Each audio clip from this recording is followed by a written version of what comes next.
Welcome to EPG Pathshala in the subject of information technology and in the paper of open source software. This is the module about managing software in Linux operating system. So, our learning objectives will be, we will see what is a package, what are the dependencies, how to manage packages, how to install software from various repositories, how to install pre-compiled software like RPM, deb files, etc. And finally, we will see how to install software from the source code. When we say open source, means the source code is available online, we can download it and install it. So, we will see how to install the software using source code. So, let us begin with the discussion. You might have observed that in the previous module, when we were installing Linux operating system, we came across few screens where they asked to install software. If you have not observed, probably you might have chosen the default custom configuration. So, to revisit again, let us see those screens. So, when we are installing Linux operating system, we come across screens where the software installation or the modules are shown. For instance, you can see in the screen, we are selecting the base environment as GNOME desktop. This is the installation screen of CentOS operating system, and we select GNOME application, internet applications, we have selected Office suite. So, this is one example how we install software while the operating system, over here it is CentOS. So, while the operating system is being installed, we can install software during the installation of OS itself. Let us see another screen. This is the installation screen of Ubuntu server. Again, you can see over here there are various software applications like DNS server, LAMP, mail server and so on. So, whoever is the system admin will select the particular choices according to their requirement, and then they can continue the installation of Ubuntu system. Let us see one more screen. This is about Debian installation. Again, you can see here these are the choice boxes. So, whenever a system admin wants to install according to his choice, he will tick those particular applications and he can install it. Here we are not installing either of these desktops, GNOME, XFCE, KDE, these are all desktop environments. So, the system admin will have choice of selecting either of these desktops, and the system admin can also install as a web server or maybe SSH server and so on. So, this is the screen, such kind of screens are available while we install software during the installation of Linux system itself. Now, let us see what is a package. Usually, any application, it comes in the form of package. Linux distributions, they come with several packages. There are thousands of packages available for different Linux systems. So, when we say package, package is a bundle of software, application software that is in executable format. It may contain some other additional things like checksum, like other dependency files and so on. There will be usually a version control file, readme file along with the package itself.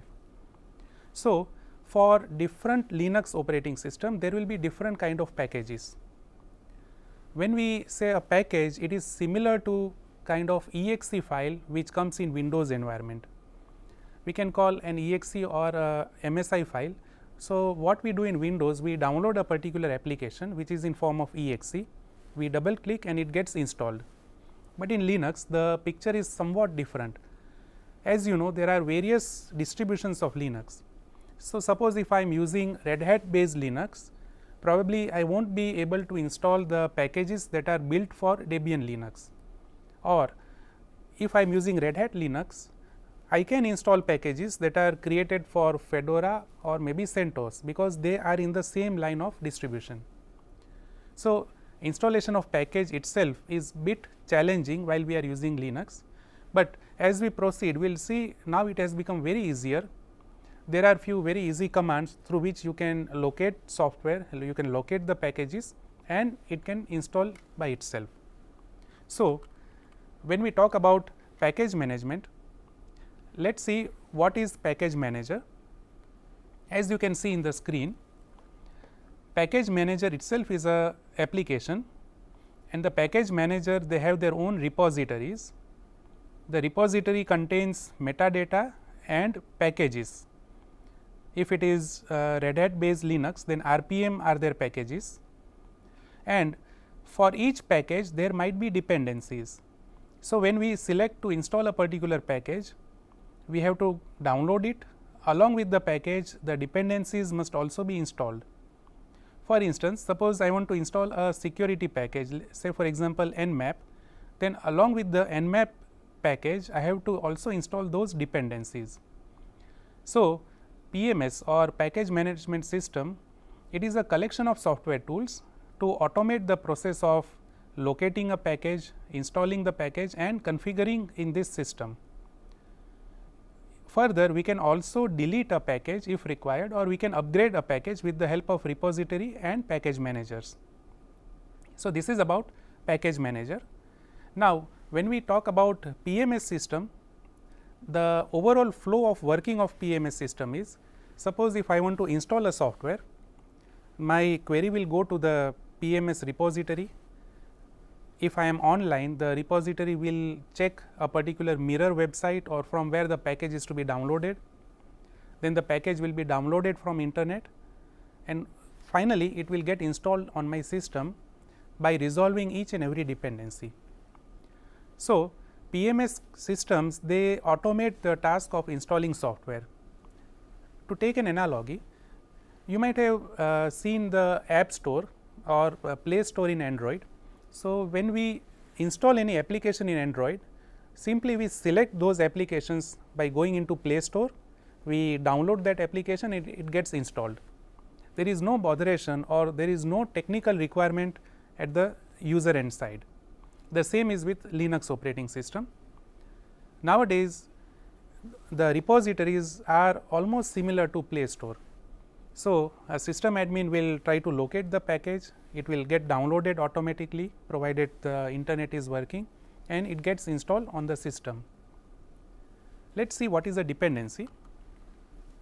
Now, when we talk about package, a single package may depend on other packages. You can see the graph over here, there is Nmap package. As I said, this is a security tool, it is a well known port scanner tool which is used by security professionals. So, you can see Nmap requires all these libraries and some additional packages.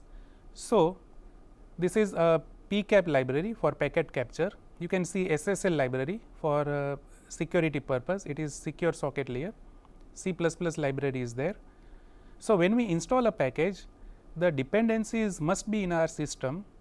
If the dependencies are not present in our system, then we will not be able to install this package.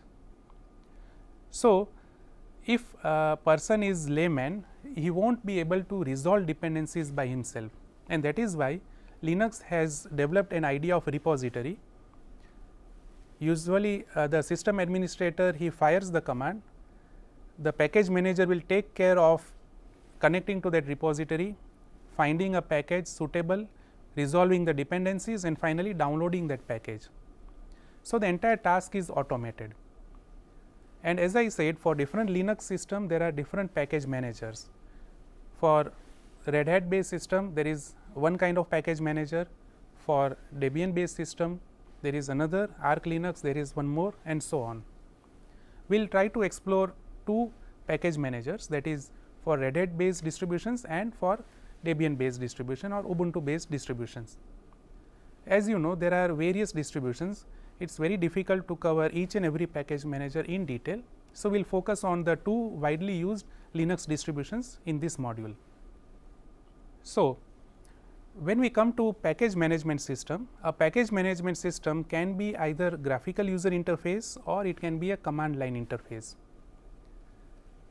Graphical user interface, it shows the list of software. By simply clicking on that, the software will be installed, provided we have internet connection, or there is one more option, if we do not have internet connection and if we have a department where there are n number of computers, we can install all the packages in one server from which the clients can access those packages. So, imagine if there are 100 computers, there is no need of each computer downloading a package from internet, we can configure the repository in such a way that instead of connecting to the internet or some mirror site, it will connect to the departmental server from which the packages can be installed. So, for an end user, he may be using either graphical user interface or command line interface. If the person is layman, he might prefer the GUI. It is very simple and most of the distributions they come with GUI. For instance, Ubuntu has its own Synaptic Package Manager, or else there are good command line interfaces. So, by simply firing a command, say for example, yum install nmap or apt-get install nmap, the software will be downloaded and installed by itself. One thing that has to be remembered, the account or the login must be super user, so that we get full access or full privileges to install the software in the system. In most of the cases, the software goes in the /usr directory. Going forward, as I said, Red Hat based distributions, they use yum package management tool. Yum is Yellow Dog Update Manager. So, it is a packaging tool which is used by Red Hat, Fedora, CentOS and such kind of distributions. Debian based systems, they use apt package management tool, or we call aptitude package management tool. Arch Linux is another Linux distribution which uses Pacman package management tool. So, depending on the kind of distribution, we can use a particular package manager, and the commands are also similar. So, there is a yum command, there is apt-get command or aptitude command, and there is pacman command if we are using Arch Linux. This screen shows the package manager. This is a GUI screen. You can see there is title Synaptic Package Manager. It is an Ubuntu package manager software. Here there are list of applications. Suppose if I select editors, then the list of softwares or applications for editing purpose will be shown here. Simply by clicking over here and applying, I can install a given software. So, this is a GUI which is very good for layman purpose. It also provides features like searching, filters, etc. So, these kind of package managers, they already come with the distribution. If a person is not good in command line interface, he can use this package manager GUI format. Now, let us see each package manager one by one. We will talk about yum first. Yum is used in Red Hat Manager. So, when we are using Red Hat based distribution, there is a yum command. We can use yum command in super user mode. We can either query for a package, search for a package, we can install a package, we can upgrade it, we can also erase that package, or we can keep some configuration files and remove that package. So, yum command comes with various options. You can select a particular option, you can search for package. If you are installing a package, the distribution dependencies will be automatically installed by the yum command itself. So, let us take an example of nmap software. Nmap, as I said, it is a port scanner. We can locate or search for nmap. If nmap is in our system, it will display the version number of nmap. We can also install nmap. So, you can see the command is very simple, just 3 keywords and the nmap software will be installed. If there is an old version of nmap, we can update it. We can remove the software by keeping the configuration files, or we can completely erase nmap. So, these are few commands which can be tried at the admin level. Now, let us talk about aptitude tool. Aptitude is similar to nmap, but it is used in Debian based distributions like Debian, Ubuntu and so on. Aptitude, it comes in 2 format. Earlier there used to be apt tool, apt tool, and there later on they created a wrapper called aptitude tool. So, apt tool, it was bit difficult, it was used by technical person, but nowadays we have a wrapper over apt tool which is aptitude, and it is almost similar to yum. So, if we are using yum in Red Hat based distribution, there is similar aptitude tool for the Debian or Ubuntu based distribution. It does the same thing, locating a package, downloading, installing it, you can upgrade and you can erase those packages. The commands are also almost similar. You can see aptitude also provides a menu driven interface. So, again this is not a complete GUI, it is a text based menu driven interface, and this is again good for layman users. Aptitude can search for package, install, update, remove and purge. Purge is similar to the erase of the yum installer. So, earlier days they used apt-get command, but nowadays the administrators are using aptitude command, and it gives a very good interface. There is also a menu driven interface. You can see in the extra reading notes, the screenshots of interface are given, and you can see how easy it is to navigate and install softwares. Now, discussing about package manager, let us see what is Red Hat package management, RPM. RPM, they are pre-built binaries. As I said, in Linux there is something like exe file. Similarly, RPM comes with pre-built binaries. If I do not want to use yum, I have a choice of downloading the RPM by myself. As I said, yum will locate it itself, but I do not want those facilities. Then I can download the RPM file, which is pre-built executable file. If it is a GUI, I can double click and install it, or I can give the command RPM-I and I can install that software. But the difficulty with RPM will be, I have to locate each and every dependency. So, if I am downloading Nmap and if I do not have the related dependencies installed in my system, then I will end up in installing all the dependencies first, and then I will be able to install Nmap in my system. So, RPM is another way of installing. You can find lot of RPM files available over internet. There are websites dedicated which upload RPM files. For each Linux version, there will be a separate RPM file. For instance, CentOS 6 will have RPM for CentOS 6, CentOS 7 there might be a different RPM. So, a technical person may find it suitable, he can find his own Linux and accordingly he can download RPM and install it. So, this is how Red Hat package management can work, and it applies to either of the systems like Fedora, CentOS and so on. These are the commands. If I want to install RPM file, as I said, I have to get the RPM file, nmap, the version number, source.rpm. This is the RPM file which is a pre-built binary, it is already compiled. I have to use the install option with RPM command and it will install this RPM on my system. You can see other options as well. We can upgrade, we can erase, we can query for installed software, we can verify and we can freshen the packages.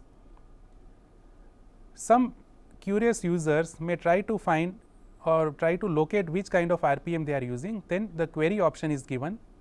So, with the query option you can try to find out whether you have the latest version or whether you are using the old version of RPM file. Let us move ahead. When we talk about Debian line of distribution, there is dpackage or we call dpkg. It is similar to RPM.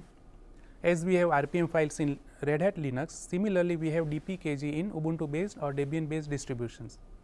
The concept is almost similar, but over here there will be deb files, .deb files will be downloaded and the command dpkg will help to install those Debian files.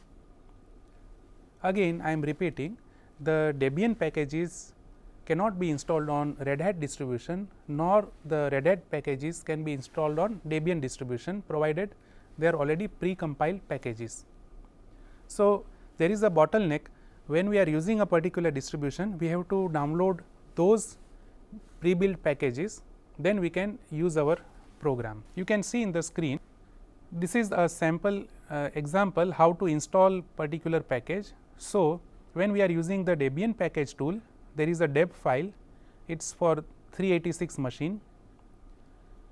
This is the version of Nmap software, and by specifying the install option, we can install a Debian package over our Debian based Linux distribution. Now, when we talk about installing software, there is third alternate to install using the source code. This is a typical programmer's aspect. When we are talking about installing software, when we are talking about open source software, this must be considered.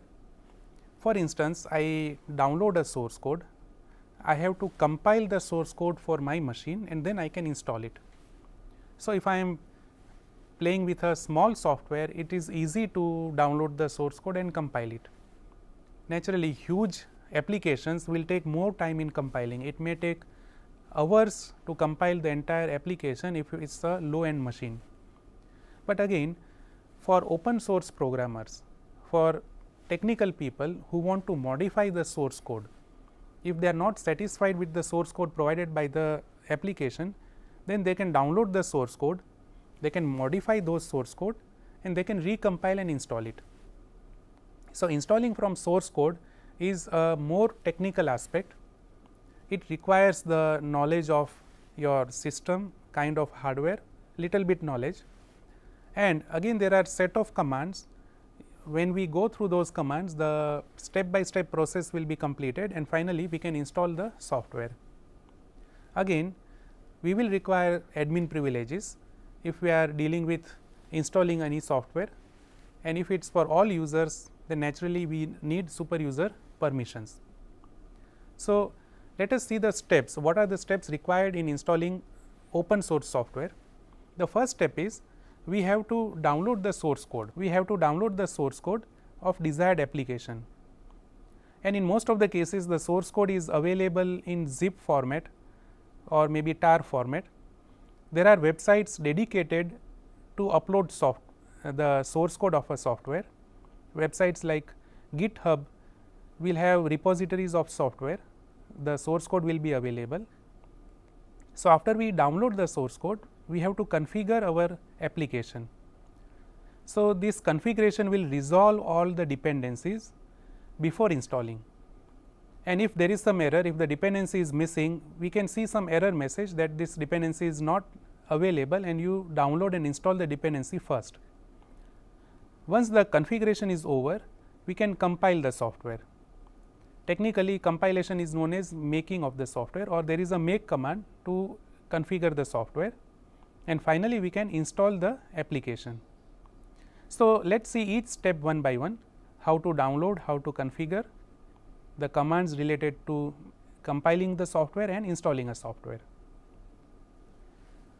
Now, when we download the software, it comes in the form of zip file, and usually the extension will be .tar.gz or maybe .tar.zip or .tar.bz2 and so on.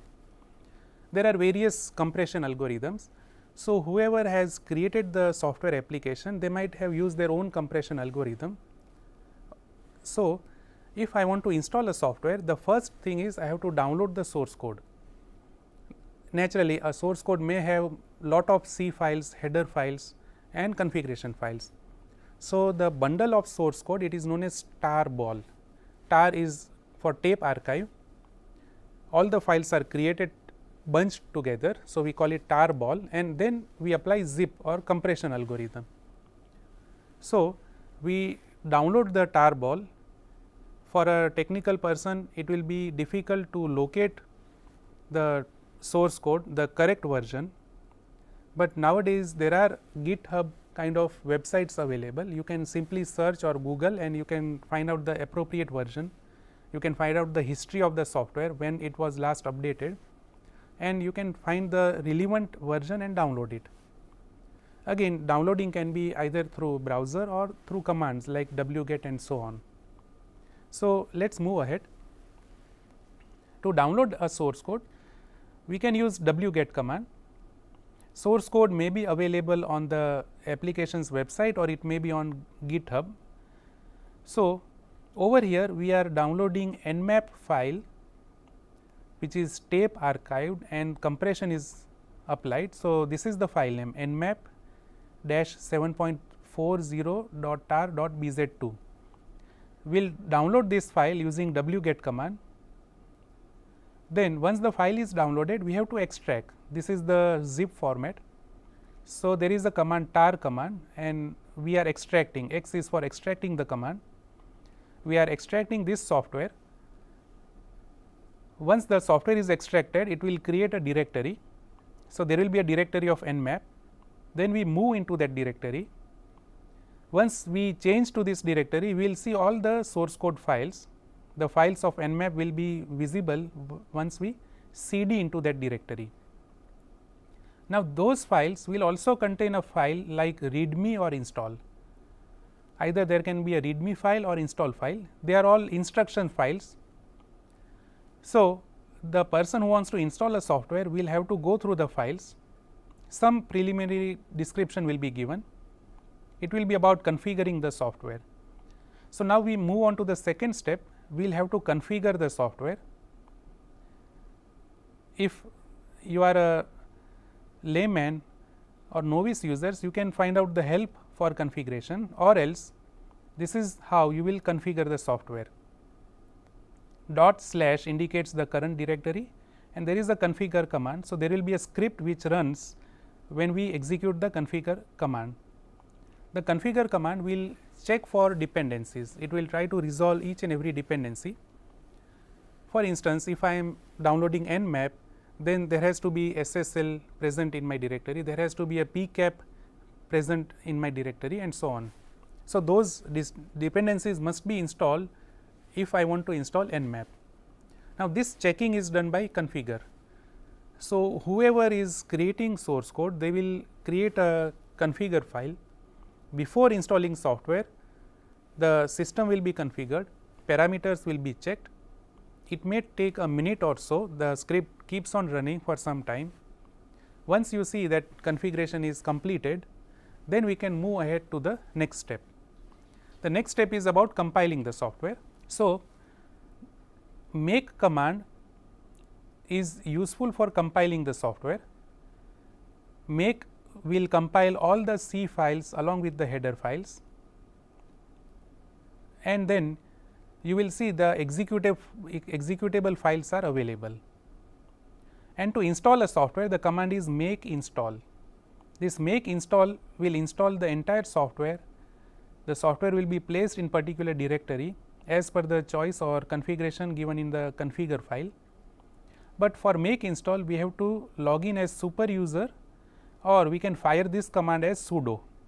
I would recommend to use this command as sudo. So, it has to be sudo make install, and if you want to uninstall the software, it has to be sudo make uninstall. And if it is your own system, if it is a home computer, then you can change into root. It has to be a super user login, hash sign will appear instead of $, there will be hash sign, and then you can straight away fire the command make install. So, this installation and uninstallation requires super user privileges. Rest of them may not require super user privileges. So, this is how we can install open source software. We have to download it, we have to configure, compile, and finally install that software.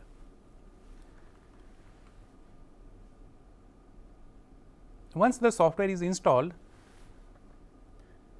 how we launch the application? If it is a GUI, probably you can see the graphical user interface, or you can simply type nmap and the tool starts running. And if you know the directory where it was installed, then you can go to that directory. It can be usr local bin, and you can fire this nmap command. You can know the version, you can get more information about nmap by going into that directory as well as from your current directory also.